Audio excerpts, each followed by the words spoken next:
What's going on, everybody? C4 here. Welcome back to the channel, and we're here for a new episode of the Philadelphia Eagles Flashback franchise here. Starting point, the 2013 NFL Draft, pick 23. So you can tell by the pick that it was a failed playoff run from the previous season, and we're at a fairly, not going to say awkward. I think this might be our last big year because it's only a matter of time till, like, obviously once all these chemistry and morale boosts come down, like our old players. Like we got Michael Vick's 33, Brian Westbrook's 34, Leonard Weaver's 30. Our receivers are good for the most part, right? Selleck at 28, yeah, Peters 31, Harriman's 30. We've slowly started replacing some of the linemen there, but Sean Andrews a 30. So for the fact that at least when we're focused on the offensive side of the ball, that 96 overall is on borrowed time. And then you flip to the defensive side of the ball, and that's more so where we need to look in this draft. You look at positions of need. We need defensive tackle.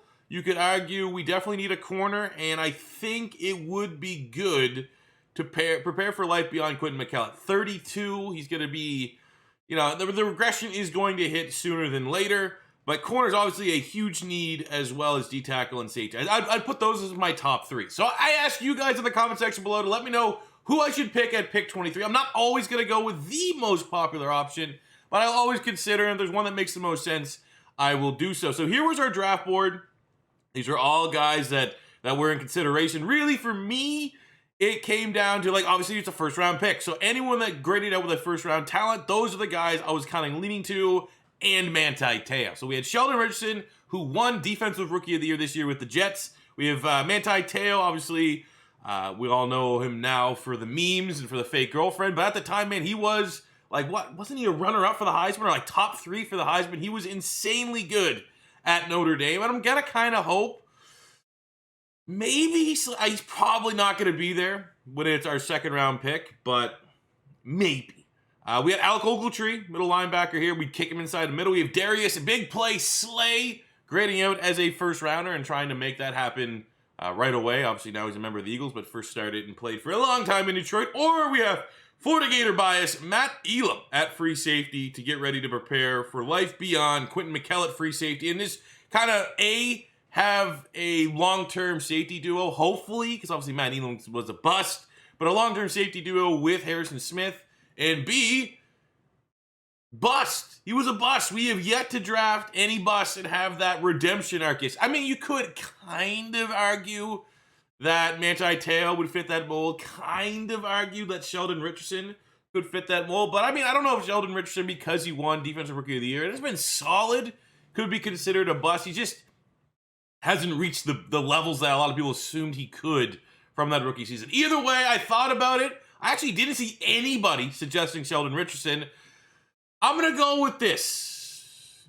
This was a comment, and I think it is paramount because a fun thing, obviously it's the Eagles, right? And I've been very transparent. You guys wanted me to make Michael Vick a couple overall points higher so that he could get escape artists. You guys wanted that. You guys wanted me to get Antonio Brown when I said, hey, okay, could be kind of cheesy getting AB. And I understand the scope. It's the Eagles. Of course, I'm going to want to have the Eagles be fun and good and win multiple Super Bowls, which at least we've already won one. But you look at this team, and we have yet to really take a chance on saving someone's career. Because, like, that was probably the best thing we did, for example, in the Chargers rebuild, was getting Taylor Mays. You guys convinced me to get Taylor Mays, and we got him up to a 99 overall. And there's not that bust on this squad. So we got Darius Slay, probably, corner's what we need. Or, D-tackle's what we need. But Darius Slay, we've used him before in a flashback rebuild, and we know he's good. Sheldon Richardson, obviously, still should be a very, very high-level player. So while it's not the biggest need, I can get on board with the suggestion that we go with a bust, and I'm going to use a little bit of Gator bias here, and we are going to select in the first round Matt Elam out of Florida. 78 overall, normal dev trait, number 11 in true value, getting him at 23. It's a great value at face. Obviously, that was his rookie rating when he was a first-round pick for the Baltimore Ravens. Solid-looking player, man. 90, good speed, good play rec, good pursuit, good hit power. Awareness is strong. I mean, that's a solid box seat. I don't know how good his coverage ability will get. 74, zone 64. Man, that's not bad. Like, that's a high-level player right there. I think that was, like, the same rating Harrison Smith had. Obviously, Harrison Smith had the superstar dev trait. But yeah, I'm good with this pick. I mean, as a Gator fan, I remember Matt Elam coming out. I don't think I had him graded as a first rounder. Maybe I did. But he wasn't amazing. Like, he wasn't elite at Florida. He was very good. I think last year at Florida, he had like 4 picks, which definitely helped propel him. 4.5 speed at the combine, tested well. But yeah, Matt Elam is our first round selection. And I'm telling you right now, second round, we're going all in on a defensive tackle or a corner. Defensive tackle or corner, we weren't going to pick him, but it is always annoying when you just see like, oh, Travis Kelce just, like that could have been an option. We got Geno Smith there, quarterback. Keenan Allen, we've used him before. Jordan Reed is still on the board. I'm not going to lie, I'm very intrigued on that, even though it's not a position that we need to go for. I would love to bring Steven Means back to Philadelphia. He was very underrated, was like our preseason all-star like for like multiple years. So defensive tackle, we do have Benny Logan there still. We could reach. That's the direction we want it to go. And at corner, I mean, I'm not going to draft Honey Badger again. I'm like looking at like where is there going to be. I think the value would come by way of like a Jordan Poyer, Micah Hyde a little bit later on if they're still there. So we'll wait because I don't want to draft a red guy. You know what I'm saying? Those friggin' red guys. So I think at this point, second round.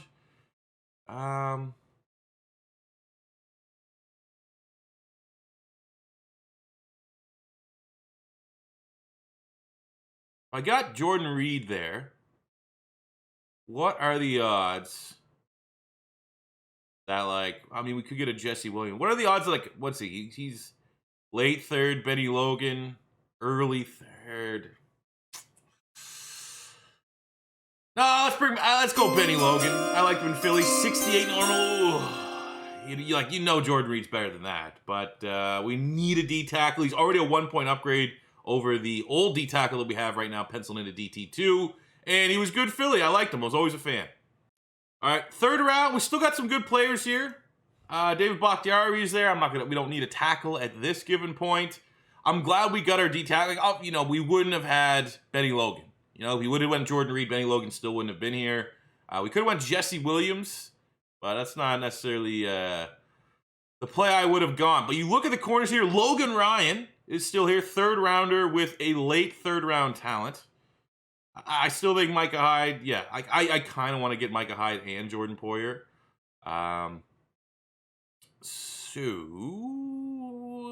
Plus I feel like I've also used Logan Ryan before. I've drafted him before.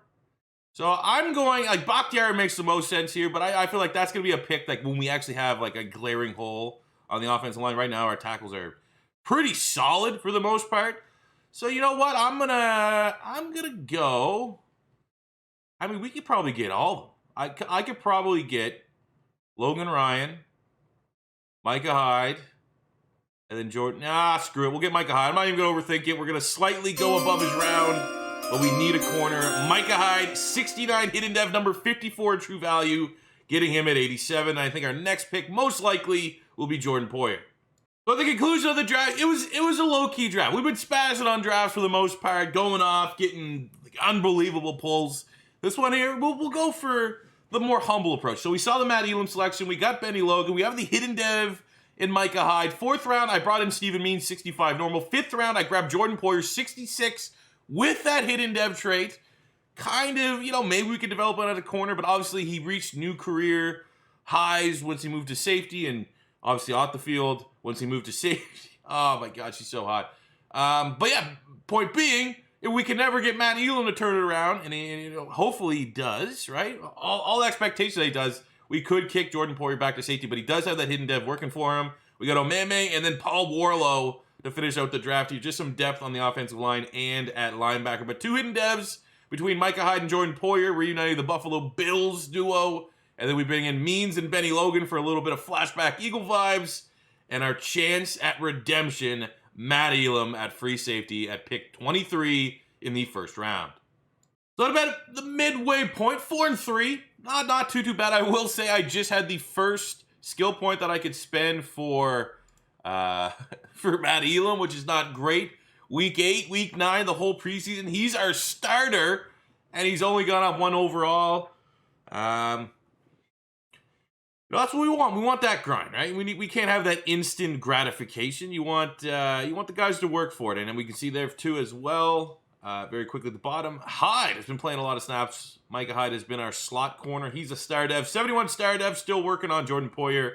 He's more of a special teamer this season, but 4-3, not bad, not great. Game back behind the Giants in the NFC East. This is actually a huge game here, Week 9. I'll actually probably play this one. It makes a whole lot of sense just to play this one and try and set ourselves up for the last 6 games of the year to take control, and it'd be, all the responsibility would be on the team. We at least have an opportunity, win out, and we're going to win the division and get in the playoffs. 4 contracts. I see LaShawn McCoy there. I bought the running back renegotiation, re-sign bonus package, whatever you want to call it, when I could spend my Coach XP. So hopefully that means we're going to get shade here. No ifs, ands, or buts, and we do. Sean Andrews, looking for a 3-year, absolutely. I'm glad we have a lot of money in terms of salary cap to just be throwing around. We'll prioritize Navarro Bowman here with the X Factor. We want him long-term. We're definitely going to want to re-sign Geno Atkins. I think I want to re-sign Carlos Dunlap. I don't think it's ready to give up on those guys. Atkins does have the dev trait. Both those guys slightly underwhelming in terms of their development, but I still think they're still, they're in their prime. You're not going to let those guys walk. I do think might be the end of the road for Bradley, B. West, McKell. We already drafted his replacement. The Todd father. He's only looking for a 1 year. I have scouted a lot of guards though in this upcoming draft. I don't know. Definitely want Asante Samuel back on a 1-year deal. Got him. And we'll re-sign Atkins and Dunlap. See how much money we have, because at least Todd's only looking for a 1 year. That's a Band-Aid. So depending on the salary cap situation, once we re-sign Atkins and Dunlap, maybe Todd Herman's, but most likely not. So let's get into the game here against the Giants, division-leading Giants. Get a sneak peek at what their roster's looking like. Their X Factors and stuff. Not overwhelming. Justin Tuck and Chris Canty are the Superstar X Factors. Both those guys gotta be in they're 30. They're old. Same with OCU Manura, Superstar. They have Luke Jokel at left tackle with a Superstar dev. That is nothing too spectacular. They're only an 80 overall. So we should absolutely kick the shit out of them. Oh, this could yield well for Deshaun Jackson. Opening drive. Actually, nope, did not. Oh, there we go. First down, AB.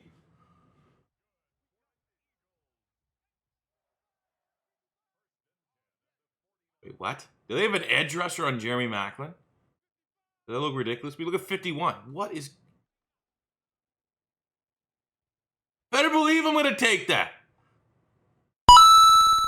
Oh, let's go! Jeremy Maclin. I mean, I came into this game wanting to feed Deshaun, because Jeremy Macklin's our slot wide receiver right now, so he's eating in the sim. I want to get Deshaun his touches. Look at that. Oh, wow. That's insane. That's definitely the best touchdown we've had so far in this Eagles franchise. Insane ball placement from Michael Vick.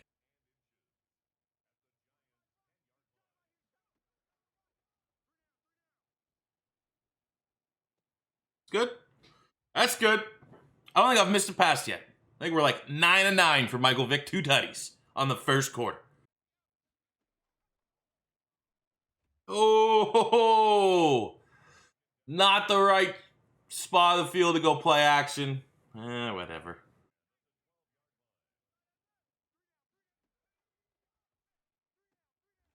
Go nice crab there by Deshaun. How is this team losing games? It's a 96 overall offense. Honestly, might be the most overpowered offense I've played with in Madden 20. I don't think I've had a 96 offense before. Not like previous Maddens where, you get 99s, 99s. Year 5 of rebuild. Let's go, Michael Vick. This is the most explosive offense. They should not be at this point. What are we, 500? 4-3, 4-4, something like that? Oh, that's beautiful. That's unstoppable. Giants aren't going away. Playing us very, very tight. But that's unstoppable when you have a 99 speed wide receiver like that. You have him that much time, that much throw. Oh my God. Michael Vick's making me look like a way better Madden player than what I actually am. It's amazing to have an X-Factor quarterback. Have we had an X-Factor quarterback yet? Defense got off the field there. Like, I think Mike, like, not only is this the best offense we've played with, I don't, like, Philip Rivers was an X factor, right? And then we had, like, whatever the hell going on. Like, Jay Cutler was an X factor. So, yeah, I think Michael Vick is the best quarterback we've used so far in the flashback rebuilds. And it's looking, oh, my God. What happened to his head? Look at that. Madden 21 next-gen graphics. Finish this off. Finish this off. I mean, come on. It's an 89 overall team against an 80 overall team. So that's like, in Madden perspective, the #1 highest overall team going up against a bottom 10 team. We should be beating the brakes off them. It was a little bit close at halftime, but Deshaun Jackson, LaShawn McCoy, Michael Vick in the second half said, and the defense too. Haven't given up any points yet in the second half. And at the end of the season, how are we not the 1 seed? 13-3, not good enough for the 1 seed? Arizona. Okay. Suppose the Cardinals can, I guess, be okay. We're on a tear, though. Like, and, ooh, shit. How did that happen? 15-1? See, we had the most points scored. I mean, yeah, they're good defense. #1 defense, 7-game win streak. We had a 10-game win streak, which is pretty damn good. So, yeah, dev traits, we saw Micah Hyde had a star. I guess we'll just touch on that. No dev trait scenarios. Jerry Maclin had 2 scenarios trigger to go from a superstar to an X Factor. Failed on both of those, but I like that they're still showing up. Micah Hyde star dev. Jordan Poyer star dev as well. Matt Elam only gone up +2. No dev traits, anything like that. Maybe we'll get lucky with one for his performance this season. I don't know. Let's look at the stats. Michael Vick, 18th in yards, but that 38 touchdown to 4 pick ratio is exactly what you want to see. Run the ball, 1,200 yards, 12 touchdowns for LaShawn McCoy. Happy with that. Receiving, we have, okay. Big year, Brent Selleck. Breakout season in year 6. 92 catches, 1,100 yards, 8 tutties. You got 1,010 Macklin. Almost 9 and 10 Deshaun Jackson. 4, we'll round that up to be generous to AB. 500 yards, 3 touchdowns for Antonio Brown. Good production for LaShawn McCoy out the backfield. On the defensive side of the ball, Harrison Smith led the team with 99 tackles. We had 9 sacks, 17 TFLs from Trent Cole, which is good. 7 TFLs, 7.5 sacks, Carlos Dunlap. Acceptable. Interceptions, 5 picks, Asante Samuel. Like seeing that. Dick Mahoney, 3 interceptions. That's pretty good. And a pick there for Micah Hyde, 73 tackles as well in his rookie season. Yearly awards, MVP went to, okay, they got Cam Newton. Michael Vick coming in at #4. I will take a look at that Cardinals team before we get into the playoffs, just because I want to see what the hell have they built over there. As Cam Newton edged out Michael Vick for Offensive Player of the Year. Defensive Player of the Year went to Cam Jordan of the Bucks. Offensive Rookie of the Year went to Kelsey. Defensive Rookie of the Year went to Star Latulele. Whoa, Michael Hyde way down there at 6. Elam at 8. For the quarterback Cam, I don't think we're going to have a whole lot. Sean Andrews, Jason Peters, 1 and 2 for Best Lineman of the Year. Asante Samuel, Best DB. Dan Bailey gets his 2nd Kicker of the Year award. Give that man a dev trade increase. But let's just see what the hell are they building there in Arizona. 15-1. They had Cam Newton go for 49 touchdowns. Jesus Christ. 50 total for Cam. They have Lamar Miller at running back. Okay. Not overly impressed. They got Anquan Bolden, Jared Cook, Larry Fitz, Decker. Yeah, and it's just Cam Newton being a sim god in Madden, I guess. Villanueva. Again, not like a crazy O-line. Flip to the defense. Darrell Washington doing his thing. I mean, he was always pretty good. Tackle machine. They got 11 sacks from Dansby. 7.5. They have Calais Campbell, Darnell Dockett. Okay. And did Calais Campbell... Yeah, he was there, right? Calais Campbell was, like, at his peak before he, like, had that late resurgence with the Jags and the Ravens. He was Arizona, I think. It's been a long, long, long time. They got D. Milliner, the bust, but he was very good the last flashback rebuild. He was very much not a bust, like what we're trying to do with Matt Elam here in the back end in our secondary. They have DRC, Casey Haley. Yeah, you know what? They're not a bad team. I don't think that looks like 15-1, though, in my opinion. But we kick off our playoff run here against the 8-8 LA Rams. Ooh, they got the Sheriff. Okay. Steven Jackson, Peyton Manning are their X Factors. Richie Incognito, the Canadian OJ Atogwe, and Travis Kelce, who they sniped ahead of us in the 2nd round of the draft, is their superstar. That's not a bad team. Anytime you got Peyton Manning, things could get weird, but clearly 80 overall going up against a 91 overall with the best running back, I think, in the league in LaShawn McCoy. You have probably the best, like QB1 in the NFL, Michael Vick, over this time period, the last like 3 years. He's been consistently playing at the highest of levels. We have 99 overall Jeremy Maclin, 99 overall Deshaun Jackson. This should be a win. We should go on a decent playoff run, if not win the whole goddamn thing this season. All right, Simmons, come on. We have like 9-point overall difference. They're a super old team with an old ass quarterback and Peyton Manning. And then again, we are an old ass team with an old ass Michael Vick. But I like Michael Vick in his later years over Peyton Manning in this sim. Because obviously Peyton Manning's later years went to the Denver Broncos and things went out fairly well. But very even match. 24-24 going into the second half. High scoring. Not a lot of defense being played, even though we had a top 3 defense in the NFL this season. I'm not going to make any other note of that. Rams get a go-ahead lead in the fourth quarter. So there we go, 34 points. Our defense is doing nothing today. Peyton Manning absolutely carving him up. We get an instant touchdown. 3 minutes to get a stop. We do get the stop. Turnover on downs. Touchdown here would pretty much end it for us or kill the game off. Just like that. Very impressive. Professionally done. They don't even have Peyton Manning as their starter. They're going Jake Locker, for God's sakes. 400 yards, 5 touchdowns for Michael Vick. $168 for Jeremy Maclin. Let's go. All right, another interesting team. Second round is against the 10-6 Green Bay Packers. They got Aaron Rodgers and J.J. Watt as their X Factors. Annoying. Clay Matthews, Greg Jennings. He put the team on his back, though. They got Zach Ertz, Charles Grant, who I'm not super familiar. That's not ringing a bell right now. But that's okay. Big step up in opponents. All right, like our guys get this one out of here. I feel like this is a team that will reach the NFC Championship game, given how explosive our offense was, how underwhelming we were last year. I think we were one and done, and we had LaShawn McCoy win the MVP, and Michael Vick be number 3 on the MVP list. This year, they're not going to be denied, because this could be it.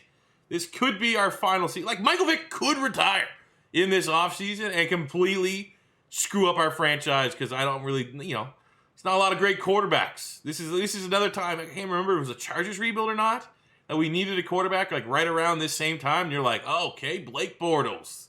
That's what we're working with. Or Teddy Bridgewater, Manziel. Obviously, Johnny Manziel, pretty interesting from a bust standpoint. But look at that, man. The reason why we're talking about the draft, because this game wasn't even close. 37-17. Michael Vick, he has 9 touchdowns in his 2 playoff games this year. Sean McCoy over 100 yards rushing. Michael Vick will not be stopped. He's a juggernaut at this point. And what better way to fit? I'm going to Papa Bear this one. I just want to see what these guys are about. We know they have Cam Newton. They know they have Carlos Dansby, Anquan Bolden, Larry Fitzgerald, Calais Campbell, DRC, Darnell Dockett, Adrian Wilson, Alejandro Villanueva at left tackle. A very good team. 50 touchdowns from Cam Newton, but they're still only an 84 overall. We're a 92. We're the big dogs. We've been there, done that, have won a Super Bowl, looking for our second one. And I don't think 15-1 Arizona, Cam Newton, I don't think they're going to stand in our way. This is a big one, man. 15-1. The team that denied us of our first round bye. Yeah, we'll Papa Bear it. I definitely want to hop in for a drive or two if it presents itself. Looking for the first score. We get a tutty. We get a tutty long. A methodical touchdown. They get an instant tutty, but then we regain the lead 14-7. Does look like it will be fairly close. Oh. Okay. We get one, they get one. We get one, they get one. Still not looking like a clear time to come in. Maybe here? Well, let's come in here. 3rd and 4. Maybe a run on the 50. No, I'm not going to slant it. Oh, let's go bench swap. Deshaun Jackson, X. Give me 3 seconds in the pocket, and I will get Deshaun Jackson for a touchdown. Like, you can't cover that. He's too quick. He's, like, if you're... Imagine that with Tyreek Hill. That's what I'm doing with Deshaun Jackson right now. They're the same attributes. So we got that first down. The CPU finishes it off with the touchdown. 14-point lead. Arizona gets a touchdown there to cut it to 1. They go for it on 4th down. They don't get it. $155 to kill this game off. Oh, it's just, we're built differently. We've been there, done that. We're the Patriots. Cam Newton plays well. 350 yards, 3 touchdowns. Very good. But Michael Vick plays pretty much as good. More efficient with the completion percentage. 130 yards rushing from LaShawn McCoy. Over 100 yards for Deshaun Jackson as the Philadelphia Eagles are going back to the Super Bowl after beating the undisputed #1 team in the NFL and the #1 player in the NFL this year in Cam Newton. The Super Bowl is set. 13-3 Eagles, 11-5 Chargers. I want to get a quick look, see if anyone went up dev trait this season organically. On the offense, I'm not seeing it. On the defense, nope, nobody. Weird. All right, not one dev trait given. That's fine. I'm okay with that. Let's see what these 11-5 Chargers are looking like. We already know they should have a lot of similar players to what we had when we just played with the Chargers. Sean Merriman, Gates, and Phillip Rivers are the X Factors. Vincent Jackson, Eric Weddle, Antonio Cromartie, Chris Diehlman. Literally the only difference between this Charger team and the Charger team that we were rebuilding is they have Brandon Spikes at middle linebacker, who was pretty goddamn terrifying coming out of Florida, was a goddamn headhunter. There's a chance to get our second Super Bowl. Our second Super Bowl with Michael Vick as the quarterback. Second Super Bowl with Andy Reid as the coach. And the team that stands in our way is old man. I mean, he's not as old right now, but he stays the same. Old man Rivers and the LA Chargers. Let's go, man. This team, like, looking at the shape of this Eagles squad, I was thinking like 3 to 4 Super Bowls total, like in these 10, 11 years for the rebuild. And we're only at 1. We've been slightly underperforming, especially the last 2 years with early playoff exits. So it looks like our team's just getting ready to come all out here, phrasing, and put it together. Put on a nice run. 1 point lead going into the second half, though. Close, man. That Chargers defense playing good. We know Sean Merriman, Antonio Cromartie, really, really high-level players. We get the touchdown there, though, to go up 21-13, 28-13. 2 back-to-back touchdowns. The Chargers offense slouching. They do have a chance, though. 2:36 left to go. Touchdown, 2-point conversion. Can tie this up at 28. But they go for it on 4th down. Can't move the chains. And it's looking like we're just going to close this one out, baby. Second Super Bowl. Count it. Oh, my God. Why is that a thing? Andy Reid could probably pay for surgery to fix his head after his second Super Bowl championship with the Philadelphia Eagles. Michael Vick says, I assume he probably get MVP yet again.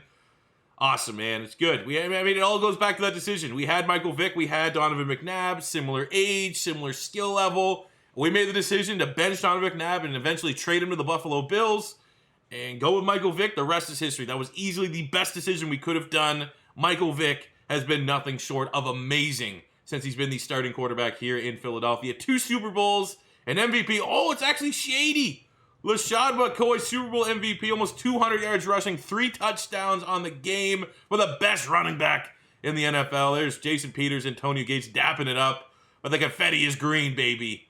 I remember that moment. Now thinking about the Eagles in real life, it's probably going to be a very long time to Philadelphia as a realistic shot at winning the Super Bowl again. But there we go. Jerry Maclin, Michael Vick, Stuart Bradley up there. Probably Bradley's last year with the Eagles.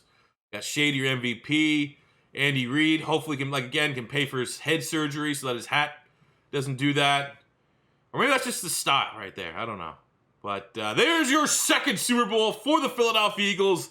Let's get, oh my God, not actually a good game for Michael Vick. Pretty underwhelming. 175 yards, a touchdown, 53% completion percentage. Maclin was okay, 7 catches, 85, but it was the LaShawn McCoy show. Chargers had no answers on their run defense, and that is another Super Bowl. Somber note to kick off the offseason. Brian Westbrook has retired after 12 years, but I'm glad I can send him in retirement with 2 Super Bowls. For free agency, we have about, just under $10 million in terms of salary cap, and I know for a fact, again, we need some things for sure. Could say we need a corner, even though we do have Hyde and Poyer with dev traits. Not much there. Definitely need a middle linebacker as we let Stuart Bradley. Unfortunately, that's one of those classic, all right, we had a 30-year-old normal dev linebacker. Hopefully there's an upgrade on the market. And unfortunately, the best guy's our old guy. But Sean Lee is there. That's an interesting one. You definitely could kick him inside the middle linebacker. We just don't have a whole lot of money. And I know for a fact Antonio Brown's contract is coming up because we just picked up his 5th-year option last year. So I'd rather just kind of have that salary cap carry over so we can continue to retain guys within our own building. So we're most likely going to be in a scenario where you guys can suggest who we pick, as we are picking at 32 in the first round. A quick idea of what we need on the offense and defense. On offense, I mean, I guess it's never too early to start preparing for life beyond Michael Vick. Why is he so? Turn the light on. You know, put some. What's going on there? But yeah, offensively, we need a guard. Need a new starting guard to try to come in and replace Todd Hermans. We don't really have anyone we can even shuffle in there, too. So, yeah, guard on the offensive side of the ball. Defensive side of the ball, definitely need a middle linebacker. Could still be in play for a D tackle. Look for someone with a little bit better dev trait. Corner could also be on the board. Corner, D tackle, middle linebacker, guard.